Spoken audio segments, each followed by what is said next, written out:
পুলিশের চোখে বেশি দিন ধুলো দিয়ে থাকা সম্ভব হয়নি। প্রায় 7 বছর পালিয়ে বেড়ানোর পর অবশেষে পুলিশের জালে ধরা পড়ল একটি খুনের মামলায় মূল অভিযুক্ত আসামি। 2018 সালের জুন মাসের 5 তারিখ ভোলানন্দ পল্লী এলাকায় রেজাউল হোসেন লস্কর খুনের 7 বছর পর অভিযুক্ত আসামি হোসেন আহমেদকে রাজধানীর জয়নগর এলাকা থেকে গ্রেপ্তার করে এনসিসি থানার পুলিশ নিয়ে আসে। শনিবার 5 দিনের রিমান্ডের আবেদন জানিয়ে আদালতে তোলা হয় তাকে। এমনটাই জানান এনসিসি থানার ওসি প্রাণজিৎ মালাকার। খুন হওয়া রেজাউল হোসেন লস্করের বাড়ি আসামের করিমগঞ্জ এলাকায়। পেশায় সে রাজমিস্ত্রি ছিল। এদিকে হোসেন আহমেদের বাড়িও করিমগঞ্জে। তারা একই সঙ্গে গোর্খাবস্তি এলাকায় ভাড়া বাড়িতে থাকত। পুলিশ তদন্তে জানতে পেরে হোসেন আহমেদ তার সঙ্গে থাকা রেজাউল হোসেন লস্করকে খুন করে পালিয়ে যায়। কয়েক বছর করিমগঞ্জে কাটিয়ে এসে সে রাজমিস্ত্রির কাজের জন্য পুনরায় আগরতলায় আসে।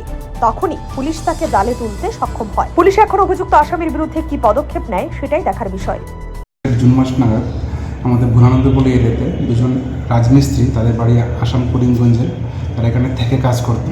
তো একদিন সকালবেলা বাড়ির মালিক ওদের নক করে গিয়ে দেখে যে একজন মিস্ত্রি নেই এবং আরেকজনের গলা কাটা অবস্থায় ঘরের মধ্যে রক্তাক্ত অবস্থায় পড়ে রয়েছে।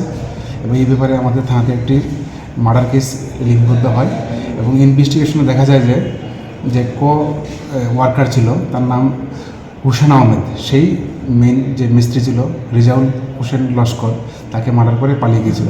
তো ওই সময় থেকে আমরা ওই আসামির বাড়িতে বিভিন্ন সময় রেড করা হয় রাতাবাড়ি থানার আন্ডারে, এবং আমাদের টিমও 2-3 বার গিয়েছিল এবং রাতাবাড়ি থানাও অনেকবার রেড করেছে ওর বাড়িতে, কিন্তু ওকে পাওয়া যায়নি।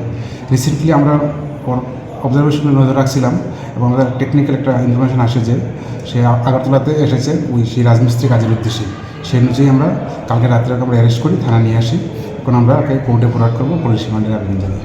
তাহলে আসামির নামটা কি? সে নাম হোসেন আহমেদ, বয়স 25, বাবার নাম আসকার আলী, আসামের রাতাবাড়ি এলাকায় বাড়ি। আর যাকে মারা হয়েছে তার নামটা? নাম রেজাউল হোসেন লস্কর, তার বাড়ি করিমগঞ্জের সোনাই এলাকায়।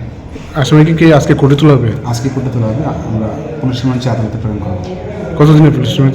5 দিনে পুলিশ রিমান্ড চাবে। Report CNA TV. CNA TV, channel for news and entertainment.